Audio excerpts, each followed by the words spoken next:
My name is Tirumala Shekuri. My topic is chickenpox, mumps, rubella. Chickenpox. Chickenpox is also called as వెర్సిల్లా. వెర్సిల్లా అంటే ఇది ఒక ప్రమాదకరమైన అంటువ్యాధి.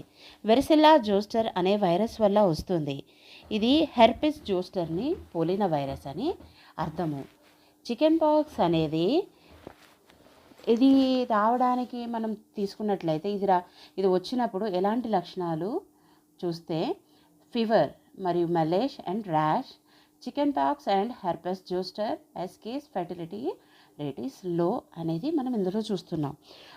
దీని గురించి మనం చర్చించుకునే విషయం ఏంటంటే ఇది ప్రమాదకరమైన అంటువ్యాధి. వెరసిల్లా జోస్టర్ అనే వైరస్ వల్ల కలుగుతుంది. హెర్పిస్ జోస్టర్ని పోలిన వైరస్ ఉంటుంది. దీనిలో జ్వరం యొక్క లక్షణాలు అత్యధికంగా ఉంటాయి. ఇది వచ్చుటకు ముందు రోజు నుండి మొదలుపెట్టి ఒక వారం వరకు దీని యొక్క లక్షణాలు ఉంటాయి అనేది మనం చూడొచ్చు. చికెన్ పాక్స్ అనేది ఎలా వ్యాపిస్తుంది, ఏ విధంగా వ్యాపిస్తుంది అంటే ఈ పిరమిడ్ ఆకారాన్ని మీరు చూసినట్లయితే ఇందులో సీజనల్ ట్రెండ్ మరియు వెరసిల్లా జోస్టర్ వైరస్ మరియు చిల్డ్రన్ అండ్ ప్రెగ్నెన్సీ అనేది ఉంది. అంటే చికెన్ పాక్స్ అనేది ఒక్కొక్కసారి వాతావరణ ప్రభావం ఏర్పడ్డప్పుడు వెరసిల్లా జోస్టర్ వైరస్ అనేది ప్రభావం చూపెట్టి చిన్నపిల్లల్లో మరియు గర్భిణీ స్త్రీలలో దీని యొక్క లక్షణాలు కనబడతాయని దీని యొక్క అర్థము. దీని యొక్క పీరియడ్ ఆఫ్ ఇన్ఎఫెక్టివిటీని మనం చూసినట్లయితే ఇంక్యుబేషన్ పీరియడ్ అనేది అప్ టు 21 days ఉంటుంది. అప్పుడు ఏముంటుంది అనేది మనం చర్చించుకున్నట్లయితే ఫీవర్ అండ్ ఫ్యాటిక్ మరియు ఇన్ఫెక్షస్ పీరియడ్ అని ఉంటుంది. ఇందులో ఫీవర్లో ఎక్స్పోజర్ టు వెదర్స్ మరియు ర్యాషెస్ అపియరెన్స్ మరియు people and vesicle and crust అనేది అపియరెన్స్ ఉంటుంది అనేది మనం చూసాము. అనగా ఇప్పుడు ఇందులో కాజిటివ్ ఏజెంట్ అనేది వెరసిల్లా జోస్టర్ వైరస్ అండి. మరియు దీంట్లో సోర్స్ ఆఫ్ ఇన్ఫెక్షన్ ఎలా ఉంటుంది అనేది మరియు దీంట్లో పీరియడ్ ఆఫ్ ఇన్ఎఫెక్టివిటీలో మనం చూడొచ్చు. ఇందులో వచ్చుటకు ముందు రోజు నుండి మొదలుపెట్టి ఒక వారం వరకు దీని యొక్క లక్షణాలు ఉంటాయి. నోరు నుండి ముక్కు నుంచి స్రావాలు వస్తాయి, చర్మంపై పొక్కులు వస్తాయి, రక్తము వ్యాధి వ్యాప్తికి తోడ్పడుతుంది. రక్తం వ్యాధి వ్యాప్తికి తోడ్పడమే కాకుండా ప్యాపిల్లై అనగా చిన్న పొక్కులు బుడిపల్ లాంటివి ఏర్పడము, మళ్ళీ దాని చుట్టూ గడ్డగట్టుకుపోయినట్టుగా చర్మం ఎండిపోయినట్టుగా అవడం అనేది జరుగుతుంది అనేది మనం పీరియడ్ ఆఫ్ ఇన్ఎఫెక్టివిటీలో చూడొచ్చు. ఇందులో stages of chicken pox. Incubation period మనం ఇంతమందికే మనం చర్చించుకున్నాం దీని గురించి. ఇంక్యుబేషన్ పీరియడ్ అనేది 10 నుండి 21 రోజుల వరకు ఉంటుంది. తర్వాత ప్రోడ్రామల్ స్టేజ్ అనేది 1 నుండి 3 రోజులు ఉంటుంది. మ్యాక్యులై మరియు ప్యాపిల్లై మరియు వెసికల్ అండ్ స్కాబ్ ఈ స్టేజెస్ అనేటివి ఉంటాయనేది మనకు ఇందులో కనబడుతుంది ఈ స్టేజెస్ ఆఫ్ చికెన్ పాక్స్లో.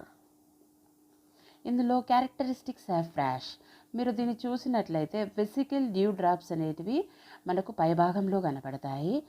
కింది భాగంలో ప్యాపిల్లై మరియు క్రస్టింగ్ అనేది మనకు కనబడుతుంది. అంటే క్యారెక్టరిస్టిక్స్ అనగా అవి ఎలా ఉంటుంది, చికెన్ పాక్స్ అనేది ఎలా వ్యాప్తి చెందుతున్నది ఇందులో మనం చూడొచ్చు. ఇందులో డిస్ట్రిబ్యూషన్ ఆఫ్ ర్యాష్ చూడండి. Distribution of small pox rash మరియు చికెన్ పాక్స్ ర్యాష్ అనేది ఎలా ఉంటుందో మనకి ఇక్కడ కనబడుతుంది. దీంట్లో కాంప్లికేషన్స్ ఆఫ్ చికెన్ పాక్స్ ఏంటి? కాంప్లికేషన్స్ అనగా దీని ద్వారా ఇది వచ్చినప్పుడు ఎటువంటి అవలక్షణాలు వస్తాయనేటివి మనకు కాంప్లికేషన్స్గా మనం తీసుకోవచ్చు. దాంట్లో వెరసిల్లా హెమరేజికా మరియు న్యూమోనియా రావడము, ఎన్సెఫలైటిస్ రావడము, అక్యూట్ సెరిబెల్లార్ అటాక్సియా రావడము, రేస్ సిండ్రోమ్ మరియు acute retinal necrosis, pitted scars, secondary bacterial infections మరియు కంజెనిటల్ వెరసిల్లా సిండ్రోమ్ అనేటివి దీని యొక్క కాంప్లికేషన్స్. దీనికి ఇమ్యునైజేషన్ ఉంది. ఈ ఇమ్యునైజేషన్ మీరు చూసినట్లయితే ఇక్కడ మీరు చూడొచ్చు. వెరీవాక్స్ అనేది దీనికి ఇమ్యునైజేషన్. ఇది 125 ఇంటర్నేషనల్ యూనిట్స్ ఉంటుంది. ఇది ఎలా ఇస్తారో మీరు చూస్తే ఇది ఐఎం ఇవ్వడం జరుగుతుంది. తర్వాత మన యొక్క నెక్స్ట్ టాపిక్స్ తీసుకుంటే మమ్స్ అనగా వీటిని గవద బిళ్ళలు అంటారు. Mumps. More than 85% of children become susceptible to mumps by the age of 9 to 12 months and continue to be so in the first 5 years of life. Next, it is estimated that about 8.5 to 9 lakh cases of mumps occur in our country every year. ఇక్కడ mumps అనేటివి more than 85%, అనగా మన 185% మంది పిల్లలు, 185% మంది చిన్న పిల్లలు 9 నుండి 12 సంవత్సరాలు ఉన్నవాళ్ళు ఈ మమ్స్తో ఎఫెక్ట్ అవుతారు. ఇది వాళ్ళు పుట్టిన 5 సంవత్సరాలలోపు దీని యొక్క లక్షణం కనబడుతుందని దీని యొక్క అర్థము. మనం ఎస్టిమేట్ అనగా దీన్ని మనము గుణించినట్లయితే 8.5 నుండి 9 లక్షల కేసెస్ అనేటివి ప్రతి ఇయర్లో అనగా ప్రతి సంవత్సరంలో ఉంటాయని ఇక్కడ తెలియజేయడం జరిగింది. ఇక్కడ మమ్స్ ఎలా వ్యాపిస్తుంది, దీని ఏ విధంగా ఉంటుందని ఈ పిరమిడ్లో మనం చూసినట్లయితే సీజనల్ ట్రెండ్స్ మరియు myxovirus and parotitis 5 to 9 years and children అని ఉంది. ఇక్కడ మమ్స్ అనేటివి ఎలా వ్యాపిస్తాయి అనగా వాతావరణంలో మార్పులు జరిగినప్పుడు మరియు మిక్సోవైరస్ యొక్క ఎఫెక్ట్ ఏర్పడ్డప్పుడు ఇది చిన్నపిల్లలు 5 నుండి 9 సంవత్సరాలలోపు పిల్లల్లో కనబడుతుందని మనం ఇందులో చూడొచ్చు. దీని యొక్క the symptoms and science of mumps అనేది మీరు చూసినట్లయితే obvious science of mumps is swelling of parotid reason because of acute perotitis. Swelling usually lasts for 10 days with fever, earache, difficulty to talk, eat, open the mouth for 1 to 6 days. Affects various organs like salivary glands, parotid glands, kidneys, testicles in males, ovaries in females, pancreas, breast and joints. The symptoms and science of mumps తీసుకున్నట్లయితే అనగా దీని యొక్క గుర్తులు మరియు లక్షణాలు మనం తీసుకున్నట్లయితే ఏ లక్షణాలు కనబడతాయంటే స్వెల్లింగ్ ఆఫ్ పెరోటిడ్ గ్లాండ్స్ అనగా గవదలు అనగా ఏంటి, మన నోటి కింది భాగంలో వాపు రావడం అనేది జరుగుతుంది. ఫీవర్ అనేది 10 రోజులు ఉంటుంది మరియు చెవులు నొప్పిగా ఉంటాయి, మాట్లాడడం కష్టంగా ఉంటుంది, తినలేరు, మాట్లాడలేరు. ఈ కండిషన్ అనేది ఎన్ని రోజులు ఉంటుందండి? 1 నుంచి 6 రోజుల వరకు ఈ లక్షణాలు అనేటివి కనబడతాయి. మరియు నెక్స్ట్ మీరు తీసుకున్నట్లయితే సెలైవరీ మరియు పెరోటిడ్ గ్లాండ్స్ అనేటివి వాపు రావడము, మరియు మగవారిలో అయితే టెస్టికల్స్ అనేటివి వాపు రావడము, ఆడవారిలో ఓవరీస్లో మార్పులు జరగడము మరియు ప్యాంక్రియాస్లో మార్పులు జరగడము, చెస్ట్ పెయిన్ రావడము మరియు కీళ్ళలో వాపులు రావడం అనేది జరుగుతుందని మనం ఇందులో చూడొచ్చు. Complications of mumps. About 20% of people who get mumps develop a painful swelling of testicles and 50% will end up with testicular atrophy. Only 15% of cases arthritis or bilateral, in which case may leads to infertility. Mumps can also affect reproductive organs in females. Oophorytis, sensory neural deafness is a chronic complications. Mumps can also cause aseptic meningitis, joint pain, pancreatitis, myocarditis and mastitis. Complications of mumps. ఇందులో 20% of people mumps develop a painful testicles అంటే ఇది మగవారిలో 20% మగవారిలో testicles అనేటివి వాపు రావడము, 50% మందిలో testicular atrophy రావడము, 15% మందిలో మగవారికి సంతాన వైఫల్యము అనేది కలగడం అనగా వెంధత్వం రావడం అనేది జరుగుతుంది. Mumps can also affect reproductive organs in females oophoritis. Mumps can also affect అనగా ఈ మమ్స్ అనేటివి ఏం చేస్తాయి అనంటే స్త్రీల యొక్క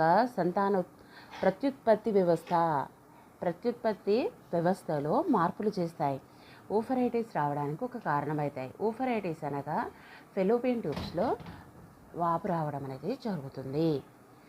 తర్వాత సెన్సిరో న్యూరల్ కాంప్లికేషన్ అనేది వస్తుంది అని అన్నారు. ఈ కాంప్లికేషన్ ద్వారా ఎవరికైనా చెవులు సరిగా వినబడని పరిస్థితి అనేది ఏర్పడుతుంది. తర్వాత mumps can also cause aseptic meningitis, joint pain, pancreatitis, myocarditis and mastitis. Aseptic meningitis mumps అనేటివి మెదడుపై ప్రభావం చూపెట్టి మెదడులో గల మెనింజస్లో వాపులు రావడము, జాయింట్ పెయిన్స్ రావడము, కీళ్ళ వాపులు రావడము, ప్యాంక్రియాస్ ఉబ్బిపోవడము, గుండెకి సంబంధించిన సమస్యలు రావడం అనేది తలెత్తుతుంది. Rubella history of rubella discovered in 18th century, thought to be variant of measles. The tetragenic property of the infection was documented by an Australian ophthalmologist Norman McAllister Gregg in 1941. The virus was isolated in 1962. History of రుబెల్లాను మనం చూసినట్లయితే దీన్ని ఎప్పుడు కనుక్కున్నారండి? 18th సెంచరీలో దీన్ని తెలుసుకోవడం జరిగింది. మరియు దీన్ని ఎలా కనుగొన్నారు? ఏ వ్యక్తి అనగా ఆస్ట్రేలియన్ ఆప్థమాలజిస్ట్ అయిన నార్మన్ McAllister Gregg అనే వ్యక్తి దీన్ని 1941లో అనగా 1941లో దీన్ని కనుగొనడం జరిగింది. దీన్ని ఎప్పుడు ఐసోలేట్ చేశారు? 1962లో. రుబెల్లా యొక్క వ్యాప్తిని మనం చూసినట్లయితే seasonal train RNA virus and toga virus family 3 to 10 years of children అని ఉంది. రుబెల్లా అనేది ఎలా వ్యాప్తి చెందుతుందంటే వాతావరణ పరిస్థితులు మారినప్పుడు RNA వైరస్ మరియు టోగా వైరస్ ఫ్యామిలీ యొక్క ఇన్ఫెక్షన్స్ ప్రభావం కలిగినప్పుడు ఇది ఎవరిలో వ్యాప్తి చెందుతుంది? 3 నుండి 10 సంవత్సరాల పిల్లల్లో వ్యాప్తి చెందుతుంది. Rubella sub clinical very mild viral illness, post auricular sub occipital or cervical adenopathy, rash mainly face, never confluent, later extends body. Fever may or may not occur, usually low grade. Mild complications rare, arthritis, TCP, HEG and encephalitis. Rubella in during pregnancy may lead to miscarriage. Rubella ఇది sub clinical viral infection అని అంటారు. ఇది post auricular మరియు sub occipital cervical ఎడినోపతిగా పరివర్తనం చెందుతుంది.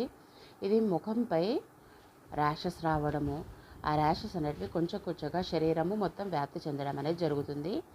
జ్వరం ఉండొచ్చు, ఉండకపోవచ్చు, 2 లక్షణాలు ఉంటాయి. అనగా జ్వరం ఉంటే అత్యధిక స్థాయిలో ఉంటుంది, లేదంటే అత్యల్ప స్థాయిలో ఉంటుంది. దీని యొక్క కాంప్లికేషన్స్ వచ్చేసి ఆర్థరైటిస్, కీళ్ళ వాపులు మరియు తలనొప్పి మరియు తలలో వాపు రావడం అనేది జరుగుతుంది. రుబెల్లా అనేది గర్భిణీ స్త్రీలకు వచ్చినట్లయితే వారికి అబార్షన్ అనేది జరుగుతుందని మనం చూడొచ్చు. Classical trade of rubella. Classical trade: cataract, cardiac abnormalities, deafness, other manifestations, growth retardation, rash, hepatosplenomegaly, jaundice, meningoencephalitis, CNS defects lead to moderate to profound mental retardation. Rubella యొక్క క్లాసికల్ ట్రేడ్ ఎలా ఉంటుంది అనగా ఎలా వ్యాప్తి చెందుతుంది, ఏ విధంగా ఉంటుంది, శరీరంపై ఎటువంటి ప్రభావం చూపెడుతుంది అనేది మనం చూసినట్లయితే క్యాట్రాక్ట్ అనగా కంటి చూపుల ప్రభావం చూడొచ్చు, మరియు కార్డియాక్ అబ్నార్మాలిటీస్ గుండె యొక్క సమస్యలు రావచ్చు, డెఫ్నెస్ చెవుడు రావచ్చు, మరియు గ్రోత్ రిటార్డేషన్ అనగా పిల్లలు సరిగా ఎదగలేని పరిస్థితి, మరియు ర్యాష్ ఎర్రగా కందిపోవడము, మరియు హెపటోస్ప్లీనోమెగలీ అనగా లివర్ మరియు స్ప్లీన్ వాపు రావడము, జాండీస్ పసరికలు రావడము, మరియు మెదడులో వాపు రావడము, మరియు మానసిక వ్యంధత్వం కలిగే అవకాశాలు ఉంటాయనేది మనం చూసాం. రుబెల్లా అనేది ఎలా ఉంటుంది, ఏ విధంగా ఉంటుంది, దీని లక్షణాలు చూసినట్లయితే ఈ పటంలో మీరు చూడండి. మైక్రోసెఫలీ మరియు కంజెనిటల్ క్యాట్రాక్ట్, డెఫ్నెస్ అలా ఉన్న పిల్లల్ని మనం దీంట్లో ఈ పటంలో చూడొచ్చు. The treatment for rubella. Unfortunately there is no treatment for rubella. Vaccination is the only way to prevent all these complications. In fact, 123 countries, more than 57% of the countries include rubella vaccine in their schedule. Sri Lanka has already included the vaccine in their EPI program. The treatment for rubella. Unfortunately, there is no treatment.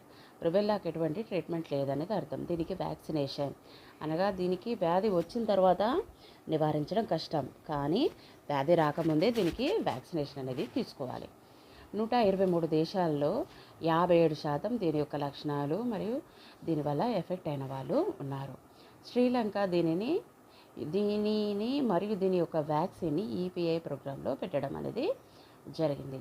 Rubella vaccine should be given to all girls at puberty 9 years and above, all women of child-bearing age and hospital workers after vaccination at least of 3 months of contraception if missed post-delivery to protect subsequent pregnancies. Rubella vaccine అనేది ఎవరికి ఇవ్వాలి, ఎలా ఇవ్వాలి అనేది మనం చూసినట్లయితే ఆడపిల్లలు 9 సంవత్సరాల లోపు వారు మరియు స్త్రీలైతే వారు గర్భధారణకు జరిగే కంటే ముందు మరియు హాస్పిటల్ వర్కర్స్కి వ్యాక్సినేషన్ ఇచ్చిన తర్వాత గర్భధారణ అనేది 3 నెలల వరకు ఆపివేయాలి. మరియు అబార్షన్ జరిగినట్లయితే వాళ్ళు ఒక 3 నెలల కాలక్రమం వరకు వారి యొక్క ప్రెగ్నెన్సీని ఆపాలి. ఎంఎంఆర్ వ్యాక్సిన్ అనగా measles, mumps, rubella vaccine. Vaccination schedule: measles vaccine at the age of 9 months, MMR vaccine at 12 to 15 months if missed any time up to 13 years of age. Vaccine షెడ్యూల్లో చూసినట్లయితే మెజిల్స్ వ్యాక్సిన్ అనేది 9 నెలలు పుట్టిన 9 నెలలలోపు మాత్రమే ఇస్తారు. MMR vaccine అనేది 12 నుండి 15 నెలలలోపు ఇవ్వడం జరుగుతుంది. ఇదే వ్యాక్సిన్ మనం ఇప్పించకపోయినట్లయితే వారికి 13 సంవత్సరాల వయసు వచ్చినప్పుడు ఇప్పించవచ్చు.